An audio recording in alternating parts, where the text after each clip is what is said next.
En juillet 1982, 3 jeunes campeurs pourchassent un animal qui les a réveillés au milieu de la nuit.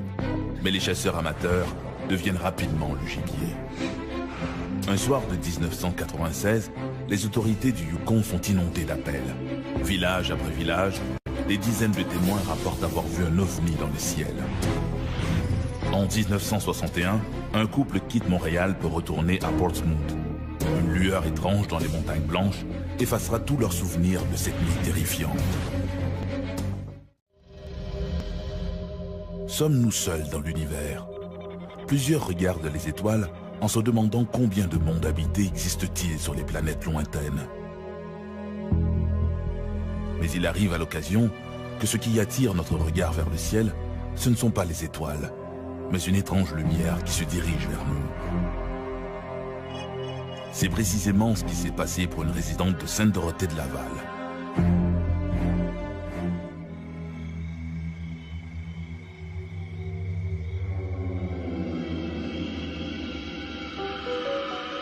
Vu la température chaude des derniers jours, les jeunes ont choisi de camper dans la cour.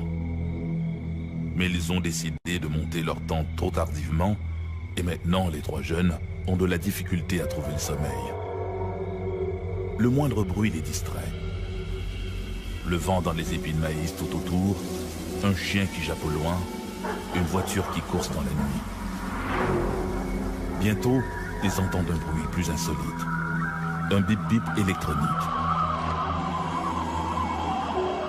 Une curieuse fréquence inexplicable, un bruissement dans les épis de maïs, attire maintenant toute leur attention. Le trio sort de la tente armé de lampes de poche. Il y a un animal dans le champ près de leur tente. Un grand animal, croit-il. Crampe au ventre, apeuré mais déterminé, ils se dirigent vers le bruit, leurs lampes de poche balayant dans toutes les directions. Tout à coup, ils aperçoivent une silhouette qui s'enfuit. Les jeunes réalisent que la situation a quelque chose d'irréel. Ils prennent leurs jambes à leur cou et foncent vers la maison. C'est à ce moment-là qu'ils voient leur mystérieux gibier. Un visiteur qu'ils auront bien du mal à décrire à leur mère.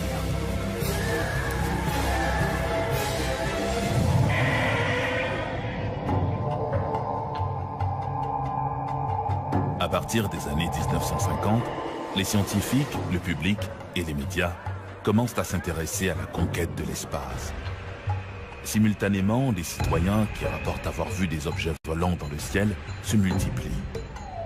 Les journalistes sont à l'affût de la moindre observation et les groupes d'enquête ufologique poussent comme des champignons.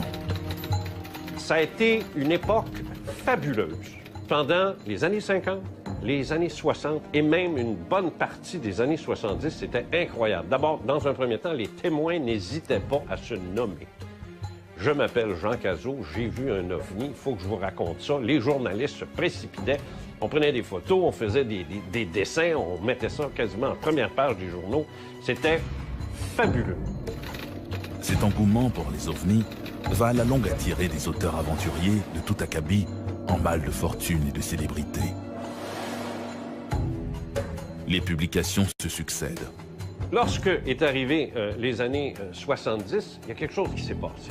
D'abord, il y a eu, premièrement, des gens qui se sont mis à parler de nos frères de l'espace. Adamski, qui a voyagé, s'est rendu jusqu'à Vénus. Et là, il y a des gens qui ont dit, un instant, ça va un petit peu trop vite pour nous autres. On veut bien croire que des objets arrivent de l'espace et nous visitent, ramassent des branches ou ramassent de l'eau puis ils s'en vont. Mais là, commencer à... Tu sais, comme Villas-Boas qui a fait l'amour avec une extraterrestre et ainsi de suite. La presse s'est emparée de ça. C'était du bonbon. Ça a tué le phénomène. Ça a donné une saveur au phénomène qui faisait que les gens, les indécis, comme on dit en politique, ont voté non. On dit non, terminé. Moi, je débarque de ça parce que là, ça devient... Et les témoins ont commencé à ne plus se nommer. Dès 1973-74, les témoins disent donne pas mon nom. Mets pas mon nom, mais juste mes initiales. Dis pas où je reste, dis pas ce que je fais dans la vie. Et plus ça allait, pire c'était. À partir des années 1980, le phénomène des ovnis n'intéresse plus les médias et les témoins ont déserté. Pourtant, les observations, elles, demeurent constantes, mais ne sont plus rapportées dans les journaux. Les témoins se taisent de peur d'être ridiculisés. Et c'est pire dans les rares cas où l'on aurait vu les occupants de ces fameuses soucoupes volantes. Le Québec n'a pas été une terre aussi fertile, par exemple, que l'Amérique du Sud, ou même le sud des États-Unis, ou même certains endroits en Europe, en matière de RR3, c'est-à-dire rencontre rapprochée du troisième type, qui signifie que des occupants, des humanoïdes ou des créatures ont été observés, soit juste un peu avant, après ou pendant l'observation d'un ovni. Sainte-Dorothée-Laval en est un bon exemple. Le 22 juillet 1982, Denise Labre, l'épouse d'un ambulancier, alors sur la route, revient chez elle au centre de répartition du service ambulancier de Sainte-Dorothée. Qu'est-ce que tu fais, François? Le 22 juillet, je revenais de cours à Saint-Jérôme. Je suivais des cours de soir. Et puis, en revenant, là, il fallait que je devais aller reconduire la gardienne à son domicile. Je voulais coucher ma fille avant. Là, les garçons étaient à la maison. Donc là, j'étais reconduire la gardienne, peut-être quoi, une demi-heure, trois quarts d'heure après. En l'absence de leur mère, les deux fils décident de monter une tente dans la cour. Après ça, quand je suis revenue, bien là, les garçons étaient à l'extérieur, puis là, ils voulaient absolument aller coucher dans la tente. Ils voulaient se monter une tente puis aller se coucher dans la tente. T'as-tu notre tente? On l'a quasiment fini. On l'a monté tout ça. Puis là, quand les garçons décident de vouloir faire la tente, d'aller coucher dehors, bien là, il est minuit passé. Ces jeunes sont ses fils François et Michel et leur ami Stéphane Lebeau. Fait que le plus jeune était avec moi à l'extérieur, accoudé à un véhicule d'urgence. Puis les deux plus vieux étaient à monter la tente à l'extérieur. Donc, il était peut-être aux alentours de minuit. De fil en aiguille comme ça, le plus jeune, il me dit « Ah, il dit, maman, il dit, regarde, il dit, dans le ciel, il dit, il y a une grosse lumière. » Ah, je dis, c'est pas grave, ça. J'ai dit, c'est le corridor des avions, c'est ici, là. Regarde, c'est normal, là. Il y a des lumières. Il dit, non, non, non. Il dit, la lumière a grossi, puis elle s'en vient vers nous autres. Au fur et à mesure qu'il se rapproche, elle peut discerner des détails. Là, à un moment donné, non, c'était pas un avion, justement. C'était pas ça. Fait que, plus ça allait, plus c'était gros. Puis là, on est là, puis là, on regarde, puis là, j'essaie de crier aux deux autres qui sont dans la tente en train de faire les lits, préparés. Puis là, je crie, mais je crie pas. Ça sort pas. C'est une fou. Mais à un moment donné, eux, ils l'ont vu parce qu'ils ont vu la lumière que ça a fait au-dessus de la tente. Fait que là, ils ont sorti, puis là, ils ont regardé, puis ils ont fait « Wow! » Et là, c'était comme... Ils sont emmenés vers moi, là, puis là, on est resté là pas mal longtemps. C'est rendu au-dessus de nous que là, c'est ces trois faisceaux-là. Puis en dessous de la sphère, les trois faisceaux, là, nous éclairaient, là, vraiment, là, en grandeur, là. Fait que, puis là, le plus jeune, il avait peur, c'est sûr. Fait que je dis non, non, non, non, regarde, si on bouge pas, il n'y a pas de problème, regarde, on va juste regarder, puis on bougera pas, puis on va juste admirer. Ça faisait aucun bruit, rien du tout. Pas de bruit pour réveiller quelqu'un. À moins que tu sois dehors ou que tu sois debout, puis tu regardes par la fenêtre, puis là, tu vois. Fait en fin de compte, là, à un moment donné, ça a commencé à plus bifurquer vers la droite. Puis là, quand ça a parti dans un ruisseau, puis ça a parti au-dessus, il y avait des logements, 3 logements sur le côté de droite. Ça a parti au-dessus des logements. Fait que là, je dis au plus jeune, j'ai dit, tu as trop peur, tu veux pas aller coucher dans la tente? Viens-t'en avec moi dans la maison. Fait que là, le plus jeune, il dit, non, non, non, il dit, si je vais être correct, je vais aller coucher dans la tente. J'ai dit, de toute façon, je vais laisser la porte débarrée. Parce que si vous avez besoin d'aller au petit coin ou vice-versa, ou si vous avez trop froid, vous voulez vous coucher dans vos lits, il n'y a pas de problème. Fait qu'ils ont dit, non, c'est correct, OK, on va aller coucher dans la tente.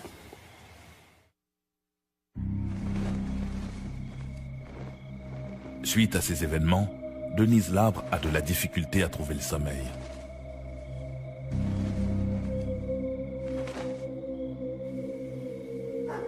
Étendus sur leur sac de couchage, les jeunes s'interrogent sur cet objet mystérieux. Tout le monde finit malgré tout par s'endormir. Vers 3 heures du matin, les garçons entendent des bruits curieux, comme des bip-bip électroniques. Inquiets, ils essaient de voir ce qui se passe à l'extérieur. Il n'y a apparemment rien d'anormal, sauf cette curieuse fréquence.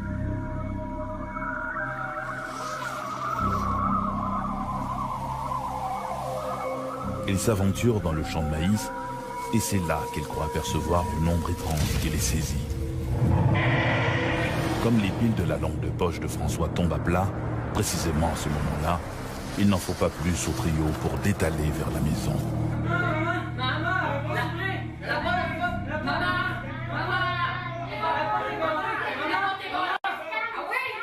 Quand ils sont rentrés, ils ont dit « Man, t'as pas débarré la porte, elle ne voulait pas s'ouvrir. » Donc là, j'ai dit sur l'effet de la panique, t'essayes d'ouvrir une porte, tu penses qu'elle est barrée, mais elle n'est pas.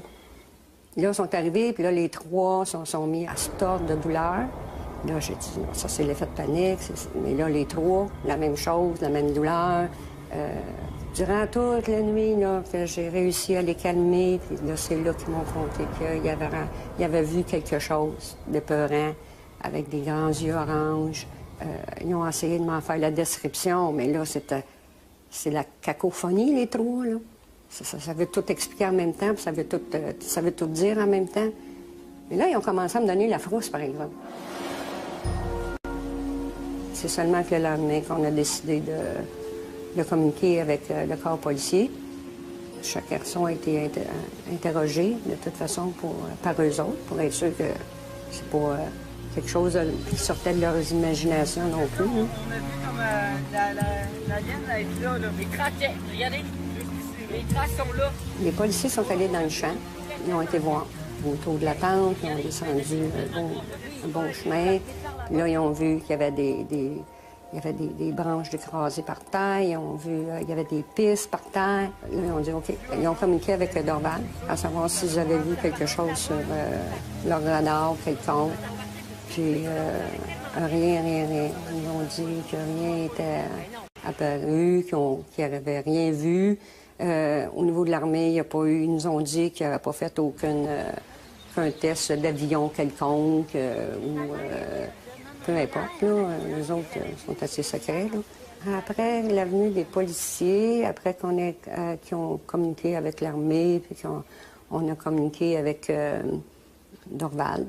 Dans la même journée, il y avait des gens qui nous téléphonaient de l'Université McGill, je ne me trompe pas, c'était les premiers, qui ont communiqué avec nous. Puis là, ils sont venus nous voir, puis là, ils sont venus voir les lieux. Puis ensuite, là, de fil en aiguille, là, il y a eu la communication qui s'est faite avec M. Glenn, qui était ufologue, là, qui était un fan de ça, là, puis là, lui, il est venu nous rencontrer dans la même semaine. L'attente soit prête pour qu'il puisse aller s'installer. Là, je me suis donné à regarder, là, dans le fond du champ, au-dessus des arbres, il y avait quelque chose d'étrange. Revivre une expérience comme ça serait encore spécial. Mais ma réaction serait-tu la même que j'ai eue dans le temps? À rester là, impassible, à regarder puis à dire « Wow, c'est beau, c'est fantastique », puis de ne pas avoir peur? Ou ma réaction serait tout autre, que je prendrais mes jambes à mon cou puis je me pousserais? Je le sais pas. Ma réaction, aujourd'hui, je le sais pas. Mais de là 30 ans, pas de problème. Ça, je le sais. J'ai pas eu peur. J'ai trouvé ça super beau, fantastique. Dommage que j'ai pas eu la même rencontre que les enfants. Mais cette partie-là, j'aimerais pas ça la vivre, par exemple. Voir un ovni au-dessus d'une zone densément peuplée, comme ce fut le cas dans l'affaire de l'ovni de Sainte-Dorothée en 1982, ou dans l'affaire de l'ovni de la place Bonaventure à Montréal en 1990, attire infailliblement les journalistes. Mais la plus extraordinaire observation d'ovni au Canada ne s'est pas produite dans une zone très peuplée. Et elle n'aurait probablement jamais été connue du public sans la ténacité d'un bureaucrate au Yukon.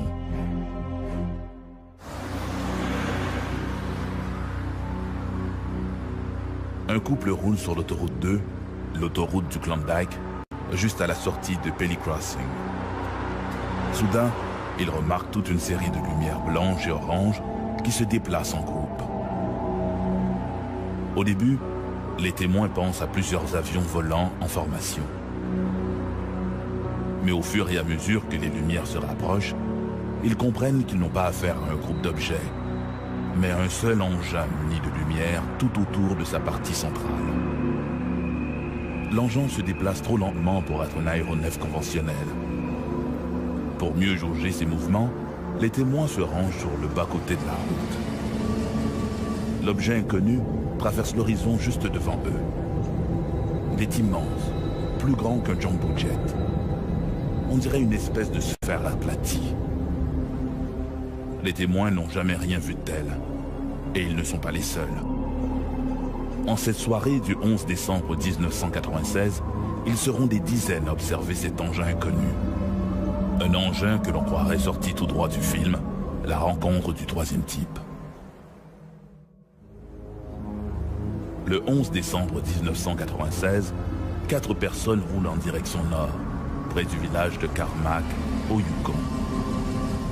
Il est un peu plus de 19 heures. C'est à ce moment-là qu'ils observent une série de lumières inhabituelles qui traversent le ciel. Ils ont l'impression que ces lumières sont accrochées à un objet gigantesque et sombre dont ils ne devinent que la silhouette. À quelques kilomètres de là, à Carmack, un autre groupe de gens s'installe pour regarder la télévision. L'un d'eux remarque, par la grande baie vitrée, la présence d'un chapelet de lumière rouge, jaune et orange. Au nombre des témoins, 2 jeunes enfants regardent le spectacle, convaincus qu'il s'agit du Père Noël et de ses rennes volants. L'un des cas les mieux documentés de l'histoire canadienne s'est produit en décembre 1986. Ce qu'il y a de remarquable, c'est qu'autant de gens aient vu un objet franchement inhabituel, et mieux encore, que tous ces témoins l'aient observé indépendamment les uns des autres. Une femme et son frère roulent le long de la Klondike Highway quand ils aperçoivent au loin des lumières qui évoluent en silence dans le ciel. Je revenais de Whitehorse avec mon frère et nous approchions de la route de Pelly, à quelques kilomètres de Pelly. Lorsqu'il a regardé de côté et s'est exclamé « Holy shit !» Il regardait vers le ciel, alors j'ai suivi son regard et j'ai aperçu une sorte d'amas d'étoiles et j'ai immédiatement réalisé qu'il s'agissait d'un vaisseau.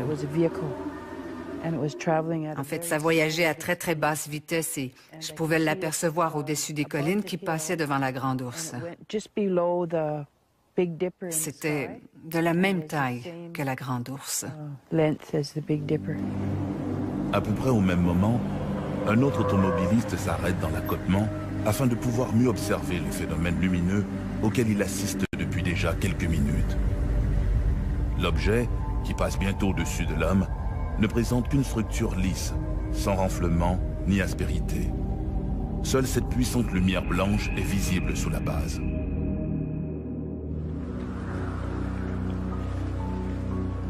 Au Yukon, le Braeburn Lodge est situé environ à mi-chemin entre Whitehorse et Carmack.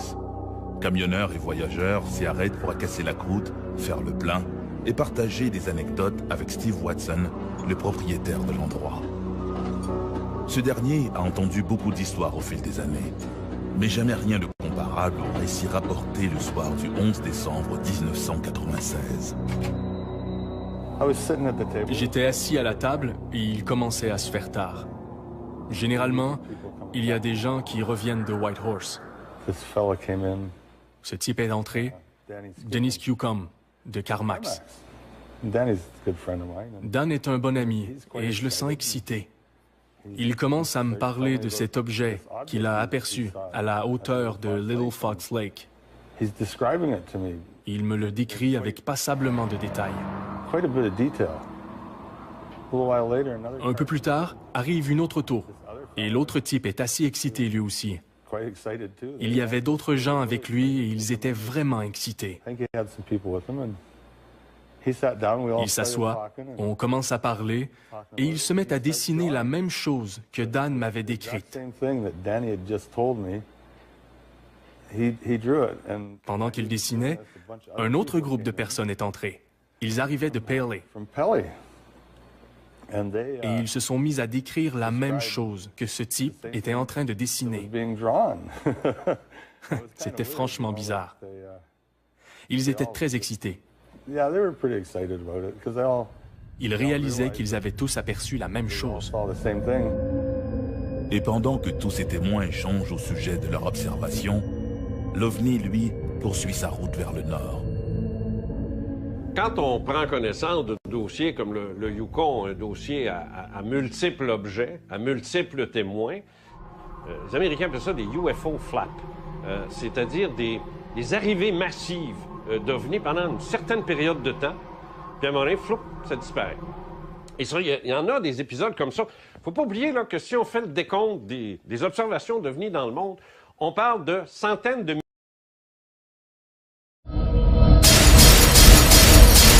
millions de cas. À Pelly Crossing, un trappeur remarque une série de lumières blanches et jaunes qui survolent les collines proches. Quand je suis arrivé dans la clairière, j'ai remarqué du coin de l'œil une étrange lumière. Je me suis retourné et j'ai aperçu un faisceau vert. Je me suis dit, ah, un 747 arrive. Puis je l'ai regardé et ça bougeait très très lentement. Alors je me suis carrément tourné pour avoir une meilleure vue de la chose. Quand je me suis tourné, le faisceau de ma lampe de poche pointait dans cette direction. Et cet objet était à 1 ou 2 kilomètres de distance quand je l'ai aperçu la première fois. Aussitôt que le faisceau de ma lampe a pointé dans cette direction, l'objet est parti et s'est subitement déplacé d'environ 300 mètres, vraiment très très vite. Alors j'ai couvert ma lampe.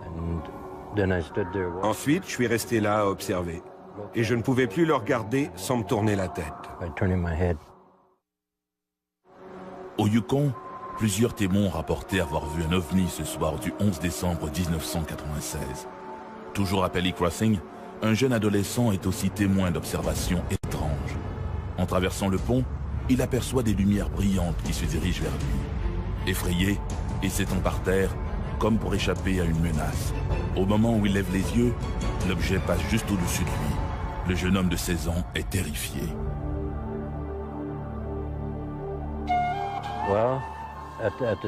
À ce moment, j'étais surtout émerveillé. Cette chose pouvait bouger en silence. Aucun bruit de moteur, comme si ça flottait. Et d'après ce que je comprends de l'aérodynamique, on ne peut pas faire ça. Alors je me suis dit, c'est fabuleux. Puis après que j'ai quitté le lieu, je me suis dit, pourquoi est-ce que j'ai caché le faisceau de ma lampe? J'aurais peut-être pu monter là-dedans et leur rendre visite. Je dirais que nous l'avons observé durant quelques minutes, puis les lumières ont fait bling, bling, bling sur différentes sections du vaisseau spatial, puis il est disparu. On ne pouvait plus le voir du tout. Et nous n'avons rien entendu. Après ça, je suis rentré à la maison vers 22 h et ils regardaient une vidéo. Et croyez-le ou non, c'était Independence Day. Ils en étaient à la scène où le vaisseau spatial s'ouvre pour lancer son rayon. Je suis rentré tout excité et je leur ai dit « Vous ne devinerez jamais ce que j'ai vu ». Et je leur ai raconté mon histoire. Tout le monde s'est mis à avoir peur. Durant une bonne semaine, les petits-enfants ont refusé de sortir. C'était une totale surprise, tant pour mon frère que pour moi. Alors, je lui ai demandé « Que penses-tu de ça ?» Et il m'a répondu « C'est peut-être nous, dans le futur, qui revenons pour nous voir. » Le plus intéressant dans cette affaire, c'est que ces gens ne se sont pas précipités pour rapporter leurs observations. En fait, il y a eu un excellent travail fait par l'ufologiste Martin Jezek. J'ai vécu au Yukon durant environ 8 ans. Et pendant que j'étais là-haut, j'ai enquêté sur les observations d'OVNI. C'était très bien. Ça m'a permis de rencontrer beaucoup de gens et d'étudier des cas très intéressants. Avec la minutie d'un détective, il va retrouver pas moins de 31 témoins. Selon lui, l'OVNI n'était pas un aéronef conventionnel, mais plus vraisemblablement un engin d'une technologie non humaine. Non conventionnel, qui bouge très rapidement, qui ne fait pas de bruit, qu'on ne peut expliquer autrement que par une technologie qui n'appartient pas à notre monde. Martin Jacek a été incapable d'arriver à quelque conclusion que ce soit concernant la nature de cet objet. On a vérifié auprès des autorités militaires canadiennes qui ont affirmé qu'il n'y avait rien dans cette zone à ce moment-là. Les observateurs ont tous affirmé qu'il ne pouvait s'agir ni d'un avion, ni d'une montgolfière. Ce n'était pas des étoiles ou des planètes non plus parce que ça bougeait d'une manière radicalement différente des étoiles et des planètes. C'était quelque chose de très, très, très différent. Nous ne savons pas si c'était une soucoupe volante en provenance de Mars ou de Vénus, mais c'était quelque chose de franchement inhabituel. Qui sait si c'est de fabrication humaine ou extraterrestre? Mais en bout de ligne, ils ont bien vu ce qu'ils ont vu. Cette région est réputée pour les observations de trucs inexplicables qui y sont faites. Alors qui sait? C'est peut-être une hallucination collective, mais j'en doute. L'hallucination collective, ça n'existe pas. C'est un mythe, c'est une invention. Pour qu'elle soit vraie, l'hallucination collective, n'en déplaise aux sceptiques, il faudrait qu'on prouve que la télépathie existe. Ce serait la seule façon de dire « j'ai vu quelque chose, je te l'ai transmis télépathiquement et je l'ai fait à la communauté qui était présente sur les lieux. Ils ont tous vu la même image que moi. On vient de prouver la télépathie le jour où on prouvera l'hallucination collective. » Ce sera déjà un bon bout de fait. Les autorités canadiennes n'ont jamais enquêté sur le cas, que ce soit par la GRC, les Northern Rangers ou qui que ce soit, à notre connaissance. Mais Martin Jacek a rédigé un rapport qu'il a remis à tous les membres de l'Assemblée législative du Yukon. Je l'ai expédié à tous ceux qui en faisaient la demande, à Louis Hardy, Premier ministre à l'époque, au quartier général de la GRC à Whitehorse, au DND à Yellowknife, ainsi qu'à plusieurs communautés. Et essentiellement, ce que je demandais, c'était qu'il y ait un échange d'informations sur ce cas. Au bout d'un an, nous avons reçu une réponse de la Défense nationale qui nous informait qu'on avait remis le rapport à un groupe d'ufologistes au Manitoba qui agit en quelque sorte comme une centrale de collecte d'informations en ce qui a trait aux observations d'OVNI. Mais ce n'est qu'une organisation similaire à la nôtre. Finalement, nous avons tourné en rond et il n'y a eu aucune reconnaissance officielle. Depuis l'incident de Roswell en 1947, le sujet des ovnis a suscité la controverse et a donné naissance à plusieurs théories de conspiration quant à la véritable nature de l'objet qui s'est écrasé. Ce serait une grave erreur de dire que le phénomène OVNI date de 1947, le 24 juin, ou même 1946, comme certains disent en Scandinavie, avec les Foo Fighters et des choses du genre, ou même pendant la guerre, 1945. Ce serait une erreur, parce que qu'est-ce que c'est 1947, dans le fond? C'est la découverte par les gens du phénomène OVNI. Ça, c'est une autre affaire. Découverte collective. Pourquoi? Parce qu'évidemment, on a la radio maintenant. Ce qu'on n'avait pas autrefois. Là, on a la radio, la télévision qui s'en vient de plus en plus. Alors, dans les années 50, c'est très clair là, que maintenant, c'est la médiatisation du phénomène OVNI qui a commencé en 1947. Personne n'en parle parce que les gouvernements refusent d'admettre que la chose existe. Les gouvernements aiment se percevoir comme s'ils étaient nos parents. Ils nous rassurent en nous disant que tout va bien, que tout est sous contrôle. Admettre une telle histoire reviendrait à admettre que tout n'est pas sous contrôle. Le lendemain, je me suis rendue au bureau de poste et il y avait un agent de la GRC. Je lui ai dit, hier, j'ai vu ce gros ovni qui nous a survolé hier soir. Et il m'a répondu, c'était pas un ovni, c'était un météorite qui se fractionnait. Alors je lui ai répondu, eh bien, j'espère que tu ne te trompes pas parce que si tu as raison, sache qu'il y avait quelqu'un derrière le volant qui conduisait. Sommes-nous seuls dans l'univers? Était-ce un ovni que tous ces gens ont vu? Peut-on prouver l'existence de créatures extraterrestres? Jusqu'à maintenant, toutes ces questions demeurent sans réponse. Si vous observez le ciel, vous verrez peut-être ce que j'ai vu. Et si vous le voyez, croyez-y. Si vous ne le voyez pas, ne méprisez pas ceux qui l'ont vu. Il y en a trop. Trop de gens qui rapportent leur histoire pour que ce soit un canular. Trop de gens les ont vus. Ils sont là.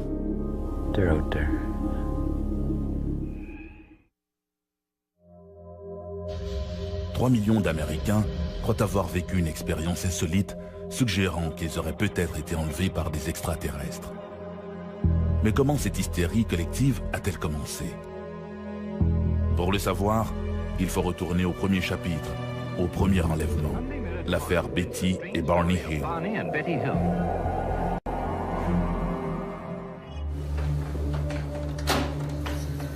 Le docteur Benjamin Simon procède à la séance d'hypnose. Son patient, Barney Hill, consulte depuis quelque temps avec sa femme Betty, car le couple vit des difficultés sans arriver à mettre le doigt sur le problème. Chacun est donc hypnotisé individuellement.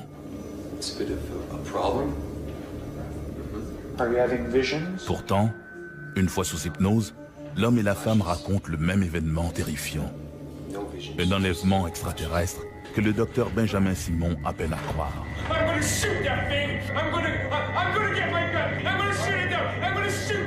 Ces séances de transe hypnotique, imposées à Barney et Betty Hill, donneront naissance au premier cas d'enlèvement et bouleversera le monde de l'ufologie. L'affaire Betty et Barney Hill débute dans la soirée du 19 septembre 1961. On est en présence ici d'un couple interracial. Elle est blanche, lui est noir, ce qui est relativement rare au tout début des années 1960 quand on sait la ségrégation qui sévissait alors aux États-Unis. À la suite d'un séjour aux chutes du Niagara, Betty et Barney Hill quittent Montréal afin de regagner leur domicile de Portsmouth au New Hampshire. Le 19 septembre 1961, mon mari Barney et moi-même étions à Montréal. Nous avons écouté un bulletin météo qui annonçait qu'un ouragan remontait la côte Est et frapperait probablement notre ville de Portsmouth. Alors nous avons décidé de retourner à Portsmouth afin d'arriver avant l'ouragan. Barney Hill et sa femme Betty s'engagent donc sur la route nationale 3 qui mène au cœur du parc national des Montagnes Blanches. C'était après la saison touristique et nous savions que les montagnes seraient désertes, qu'il n'y aurait pas de service. Alors, nous avons passé la frontière et nous avons fait un arrêt à Colebrook pour faire le plein et manger un morceau. Ainsi, nous savions qu'il était environ 22 heures lorsque nous avons quitté Colebrook. Au moment de quitter le restaurant, Barney estime qu'il devrait arriver chez eux entre 3 heures et 4 heures du matin. Étant bien reposé, il se sent d'attaque pour faire le trajet sans arrêt jusqu'à destination. La nuit était claire, le ciel dégagé, la lune brillait et allait être pleine quelques jours plus tard. Nous conduisions à travers les montagnes lorsque j'ai aperçu une nouvelle étoile dans le ciel. Et pendant que je la regardais, elle devenait plus grosse et plus brillante. Et la première chose à laquelle j'ai pensé, c'était que c'était une comète sur le point de frapper la Terre. Alors nous avons arrêté l'auto afin de mieux regarder. Un peu au sud d'Indian Head, Barney Hill décide de descendre de sa voiture et, armé d'une paire de jumelles, il s'avance à travers champs pour mieux détailler cet objet qui se trouve à ce moment-là à la hauteur de la cime des arbres. C'est passé devant nous, puis ça a changé de direction. Et c'est passé devant la Lune. Et nous avons aperçu des lumières multicolores qui l'entouraient. Puis ça a tourné et commencé à se diriger vers nous. Alors nous avons repris la route vers le sud et nous avons roulé environ 30 000. Nous n'avions aucune idée où se trouvait cet engin. Il voit une espèce d'engin formé de 2 crêpes, l'une sur l'autre, avec des hublots carrés. Et au moment où il observe, il voit des ailes delta qui se déploient derrière l'objet. Derrière ces fenêtres carrées, il observe une sorte d'équipage, une dizaine de créatures dont l'une semble le regarder avec énormément d'intensité. J'ai baissé la vitre et j'ai agité la main en disant « Hi ».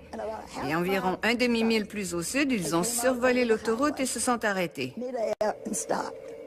Mon mari avait fait la Seconde Guerre mondiale, alors il est sorti pour identifier l'appareil.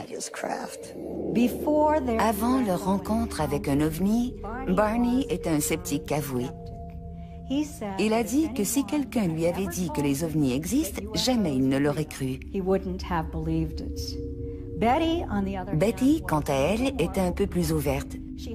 Même si elle n'avait jamais lu un ouvrage sur le sujet, elle croyait qu'il était possible qu'ils existent. Il a pris les jumelles et s'est dirigé vers eux. En levant les yeux, il a aperçu un groupe d'hommes derrière une fenêtre qui le regardait. Consciemment, il s'est rappelé qu'ils portaient des uniformes noirs lustrés. Et toujours consciemment, il se souvenait qu'il y avait quelque chose à leurs propos qui n'était pas humain. Et à ce moment, une sorte de structure en forme de nageoire s'est ouverte de chaque côté de l'appareil, avec une lumière rouge au bout des nageoires, et l'appareil s'est mis à descendre. Barney a eu l'impression qu'ils allaient tenter de le capturer. Pris de panique, il retourne à la voiture et redémarre à toute vitesse. C'est à cet instant qu'ils entendent une série de bip bip bip, un son semblable à un signal électrique, décrira plus tard Betty. Le couple glisse alors dans un état de léthargie. Ils ont l'impression de quitter la Nationale 3 et de s'engager sur la route 175, une voie secondaire qui serpente à travers les montagnes. Tout est flou et les images semblent déformées et imprécises. Quelques minutes plus tard, le couple a l'impression de ressortir de cette léthargie. Du moins, ils ont l'impression que quelques minutes seulement s'est écoulé. Mais en regardant sur le bas-côté de la route, ils voient un panneau routier indiquant Concorde 17 miles. Ce qui signifie qu'il y a une cinquantaine de kilomètres le long de la Nationale 3 dont le couple ne garde aucun souvenir. Lorsqu'ils arrivent chez eux, Betty et Barney Hill constatent qu'il est un peu plus de 5 heures, ce qui signifie qu'ils arrivent 2 heures plus tard que prévu. Il y avait également des preuves physiques que quelque chose s'était passé, mais ils étaient incapables de les expliquer en termes clairs. La robe de Betty était impeccable lorsqu'elle l'avait mise le matin du 19 septembre 1961, mais lorsqu'elle l'a retirée au matin du 20 septembre 1961, elle était déchirée à 3 endroits.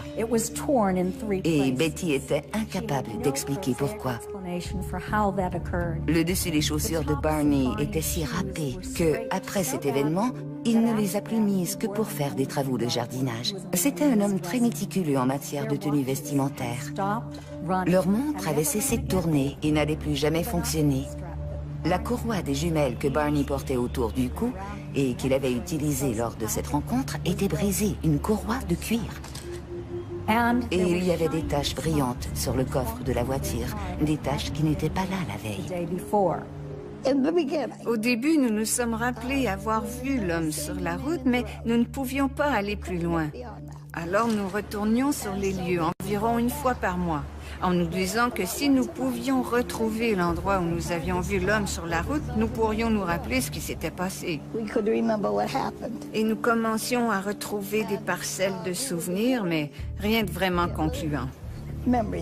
Puis la santé de Barney a commencé à décliner et, comme il ne répondait pas aux médicaments, son médecin l'a référé à un psychiatre. Et un jour, Barney lui a raconté que nous roulions au nord, dans les montagnes, en recherchant notre endroit, et que nous avions rencontré toutes sortes de gens qui avaient eu diverses sortes d'observations d'ovnis, mais personne ne savait où était cette montagne. Alors il nous a référés au docteur Ben Newman Simon de Boston. Et nous avons commencé des séances d'hypnose médicale. Quand l'affaire Betty Hill est sortie, en même temps, on a découvert, un peu trop tôt, je dirais, dans l'histoire de l'ufologie, on a découvert aussi la capacité, par l'hypnose, d'aller chercher des informations qui manquaient. Ben Simon a hypnotisé Betty et Barney Hill séparément. Et à la fin de chaque session, il leur imposait une forme d'amnésie. Pendant que l'un se faisait hypnotiser, l'autre attendait dans une chambre insonorisée où un air de musique classique jouait à tue-tête. De cette manière, il s'assurait qu'il ne pouvait y avoir aucune contamination de l'information entre les deux. I want to wake up. You're not going to wake up. You're in deep sleep. You're comfortable, relaxed. This is not going to trouble you. This creature, this leader is telling me something. How? How's he getting it to you? I can see it in his face. Do you see his lips move? Yes. No, his lips aren't moving. He's looking at me. What did he tell you? Stay there and keep looking. Just stay there, he's saying to me.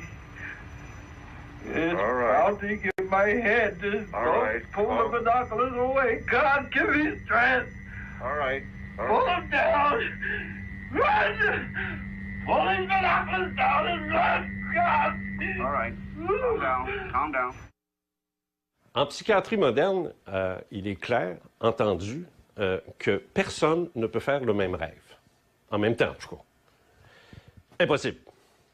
Betty et Barney Hill ont raconté sous hypnose exactement le même scénario, la même chose, le même endroit, le même personnage, les mêmes événements, les mêmes émotions.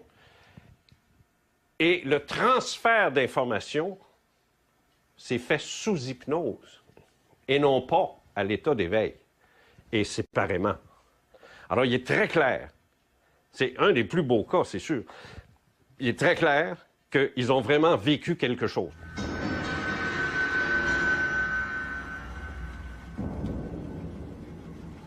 Go on. And he said just a simple test of alterity. And I asked him what. And he said he just wants to put it in my navel. And it's just a simple test. I didn't hear that. To behind. Did they make any sexual advances to you? Nous avons vu ce que nous avons pris pour le coucher de la Lune. Puis nous avons vu un groupe d'hommes sur la route qui nous barrait le chemin. Il a arrêté la voiture et le moteur s'est étouffé. Ils se sont approchés, nous ont fait sortir de la voiture et ont emprunté un sentier dans les bois. Tout ce qu'ils voulaient faire, c'était un simple test afin de découvrir à quel point génétiquement nous étions semblables. Sitôt ce test terminé, nous pourrions repartir vers l'auto. Ces créatures mystérieuses auraient notamment fait un prélèvement de sperme sur Barney en utilisant une espèce de bol métallique. Quant à Betty, elle aurait subi un mystérieux test de grossesse, test qui consistait à introduire une longue aiguille dans son nombril. À bord du vaisseau, l'examinateur médical a sorti une très longue aiguille, du type de celle qu'on utilise aujourd'hui pour une laparoscopie ou une amniosynthèse. Et cette aiguille a été enfoncée dans l'abdomen de Betty, provoquant une douleur atroce. De fait, même sous hypnose, le souvenir lui a créé un tel traumatisme que le docteur Ben Simon a dû mettre fin prématurément à la session. À l'homme, je lui ai dit, je sais que vous n'êtes pas de cette planète, d'où venez-vous? Et il m'a montré une carte des étoiles. Personne n'a réellement examiné cette carte des étoiles autant que cette femme brillante et extraordinaire, originaire de l'Ohio, Marjorie Fishted, qui l'a étudiée durant 4 ans. Elle avait prévu qu'elle aurait à jongler avec plusieurs hypothèses en étudiant la carte que Betty avait dessinée, suite à une suggestion post-hypnotique de la part du Dr Ben Simon. Comme je le disais, elle s'attendait à se retrouver face à plusieurs hypothèses, mais au bout du compte, il n'y en avait qu'une seule.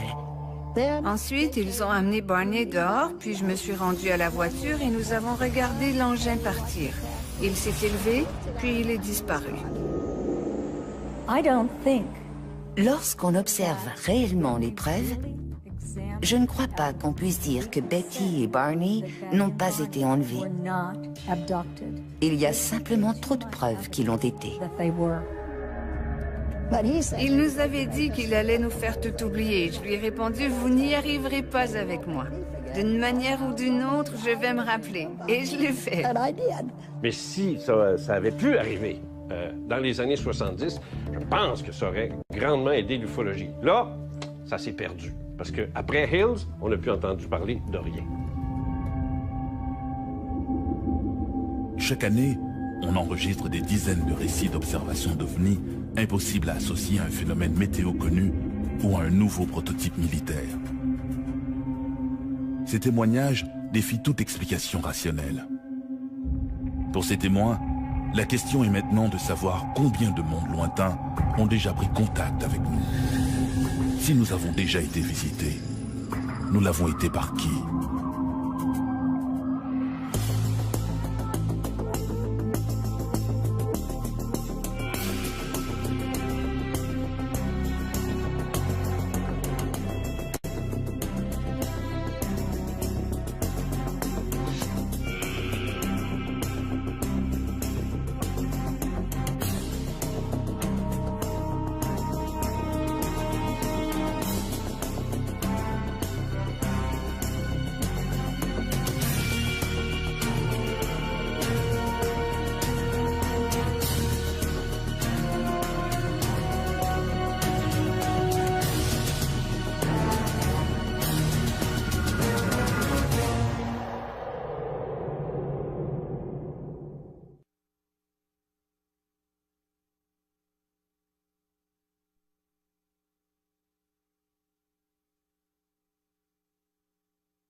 rendu au-dessus de nous que là, c'est ces 3 faisceaux-là.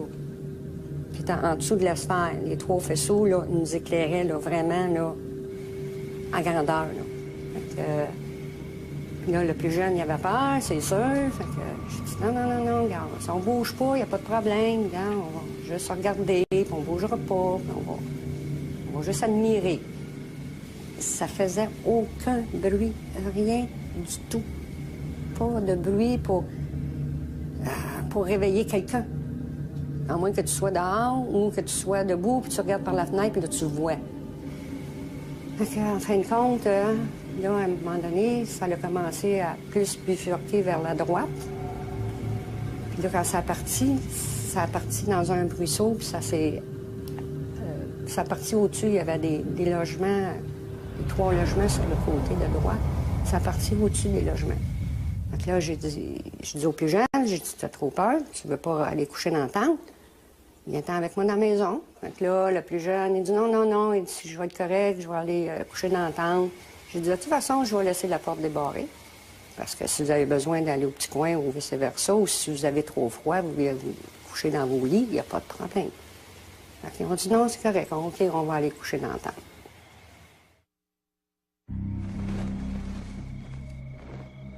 Suite à ces événements, Denise Labre a de la difficulté à trouver le sommeil.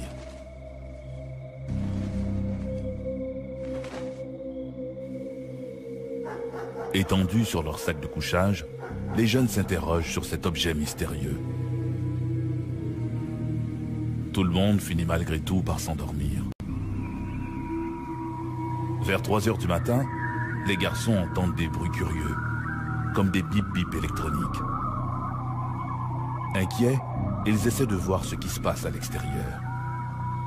Il n'y a apparemment rien d'anormal, sauf cette curieuse fréquence.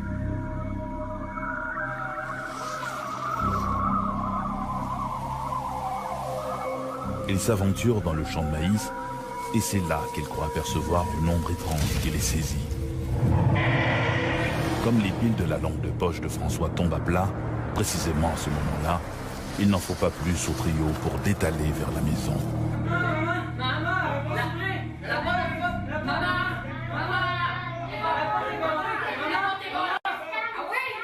Quand ils sont rentrés, ils ont dit « Man, t'as pas débarré la porte elle ne voulait pas s'ouvrir. » Donc là, j'ai dit sur l'effet de la panique, t'essayes d'ouvrir une porte, tu penses qu'elle est barrée, mais elle n'est pas. Là, ils sont arrivés, puis là, les 3 sont mis à se tordre de douleur. Là, j'ai dit, non, ça, c'est l'effet de panique. Mais là, les 3, la même chose, la même douleur. Durant toute la nuit, là, que j'ai réussi à les calmer, puis là, c'est là qu'ils m'ont conté qu'ils avaient vu quelque chose d'épeurant, avec des grands yeux oranges.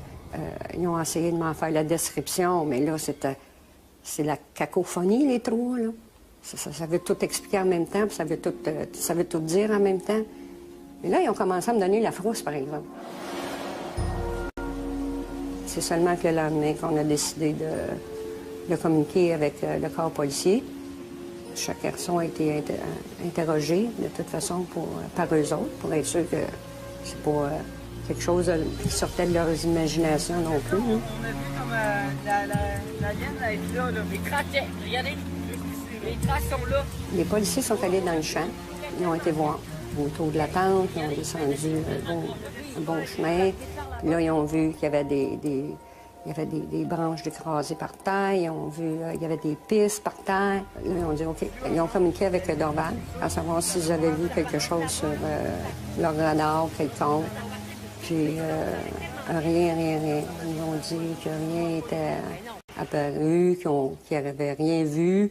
Au niveau de l'armée, il n'y a pas eu. Ils nous ont dit qu'ils n'avaient pas fait aucun test d'avion quelconque ou peu importe. Là, les autres sont assez secrets. Là. Après l'avenue des policiers, après qu'ils ont communiqué avec l'armée, puis qu'on a communiqué avec Dorval. Dans la même journée, il y avait des gens qui nous téléphonaient de l'Université McGill, je ne me trompe pas, c'était les premiers, qui ont communiqué avec nous. Puis là, ils sont venus nous voir, puis là, ils sont venus voir les lieux. Puis ensuite, là, de fil en aiguille, là, il y a eu la communication qui s'est faite avec M. Glenn, qui était ufologue, là, qui était un fan de ça, là, puis là, lui, il est venu nous rencontrer dans la même semaine. L'attente soit prête pour qu'il puisse aller s'installer. Là, je me suis donné à regarder, là, dans le fond du champ, au-dessus des arbres. Il y avait quelque chose d'étrange. Revivre une expérience comme ça serait encore spécial. Mais ma réaction serait-tu la même que j'ai eue dans le temps? À rester là, impassible, à regarder, puis à dire « Wow, c'est beau, c'est fantastique », puis de ne pas avoir peur? Ou ma réaction serait tout autre, que je prendrais mes jambes à mon cou, puis je me pousserais? Je le sais pas. Ma réaction, aujourd'hui, je le sais pas.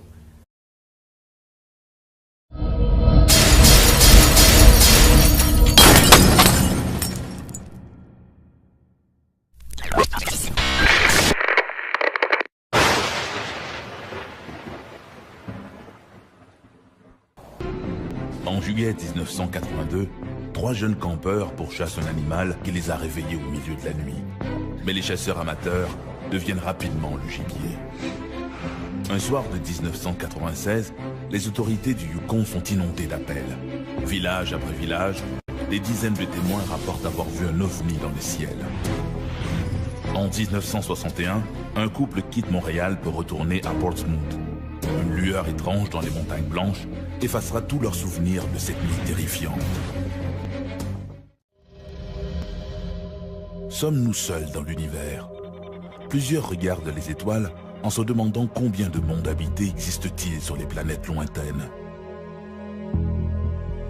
Mais il arrive à l'occasion que ce qui attire notre regard vers le ciel, ce ne sont pas les étoiles, mais une étrange lumière qui se dirige vers nous.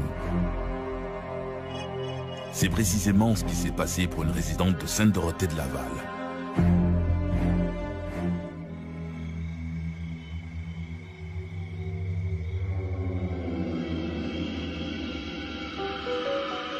Vu la température chaude des derniers jours, les jeunes ont choisi de camper dans la cour. Mais ils ont décidé de monter leur tente trop tardivement, et maintenant les 3 jeunes ont de la difficulté à trouver le sommeil. Le moindre bruit les distrait. Le vent dans les épis de maïs tout autour, un chien qui jappe au loin, une voiture qui course dans la nuit. Bientôt, ils entendent un bruit plus insolite. Un bip-bip électronique. Une curieuse fréquence inexplicable, un bruissement dans les épis de maïs, attire maintenant toute leur attention. Le trio sort de la tente armé de lampes de poche. Il y a un animal dans le champ près de leur tente.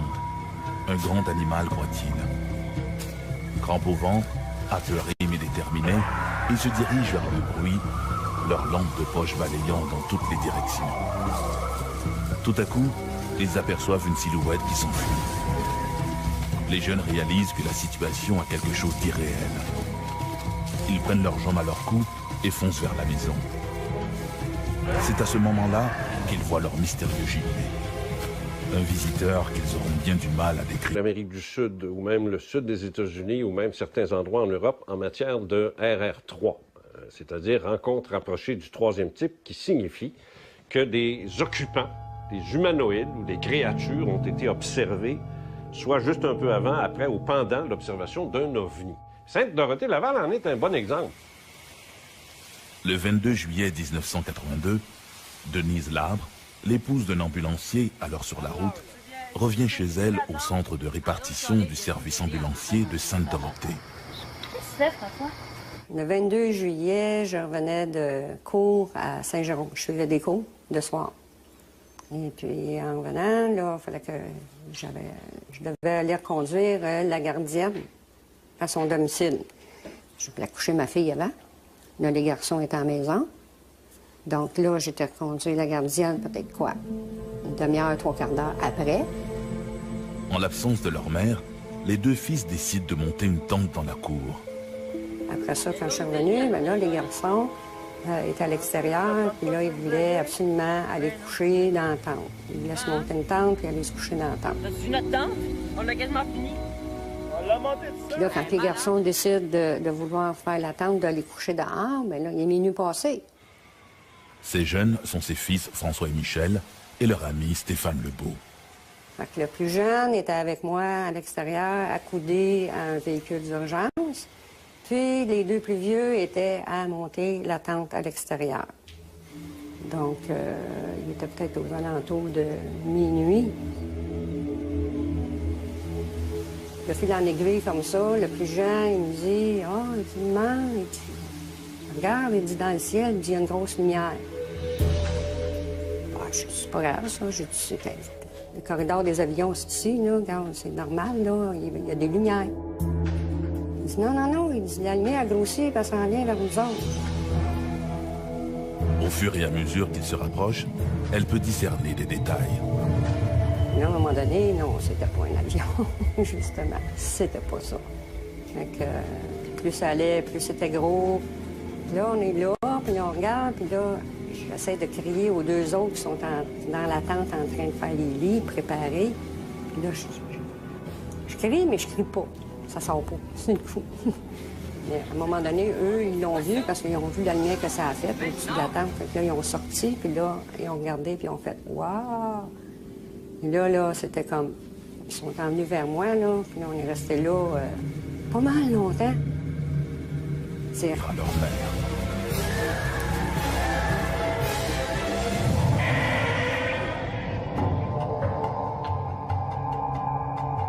À partir des années 1950, les scientifiques, le public et les médias commencent à s'intéresser à la conquête de l'espace. Simultanément, les citoyens qui rapportent avoir vu des objets volants dans le ciel se multiplient. Les journalistes sont à l'affût de la moindre observation et les groupes d'enquête ufologique poussent comme des champignons. Ça a été une époque fabuleuse. Pendant les années 50, les années 60 et même une bonne partie des années 70, c'était incroyable. D'abord, dans un premier temps, les témoins n'hésitaient pas à se nommer. Je m'appelle Jean Cazot, j'ai vu un ovni, il faut que je vous raconte ça. Les journalistes se précipitaient, on prenait des photos, on faisait des dessins, on mettait ça quasiment en première page des journaux. C'était fabuleux. Cet engouement pour les ovnis va à la longue attirer des auteurs aventuriers de tout acabit en mal de fortune et de célébrité. Les publications se succèdent. Lorsque est arrivé les années 70, il y a quelque chose qui s'est passé. D'abord, il y a eu, premièrement, des gens qui se sont mis à parler de nos frères de l'espace. Adamski, qui a voyagé, s'est rendu jusqu'à Vénus. Et là, il y a des gens qui ont dit, un instant, ça va un petit peu trop vite pour nous autres. On veut bien croire que des objets arrivent de l'espace et nous visitent, ramassent des branches ou ramassent de l'eau, puis ils s'en vont. Mais là, commencer à... Tu sais, comme Villas-Boas qui a fait l'amour avec une extraterrestre et ainsi de suite. La presse s'est emparée de ça. C'était du bonbon. Ça a tué le phénomène. Ça a donné une saveur au phénomène qui faisait que les gens, les indécis, comme on dit en politique, ont voté non. On dit non, terminé. Moi, je débarque de ça parce que là, ça devient... Et les témoins ont commencé à ne plus se nommer. Dès 1973-74, les témoins disent donne pas mon nom. Mets pas mon nom, mais juste mes initiales. Dis pas où je reste, dis pas ce que je fais dans la vie. Et plus ça allait, pire c'était. À partir des années 1980, le phénomène des ovnis n'intéresse plus les médias et les témoins ont déserté. Pourtant, les observations, elles, demeurent constantes, mais ne sont plus rapportées dans les journaux. Les témoins se taisent de peur d'être ridiculisés. Et c'est pire dans les rares cas où l'on aurait vu les occupants de ces fameuses soucoupes volantes. Le Québec n'a pas été une terre aussi fertile, par exemple, que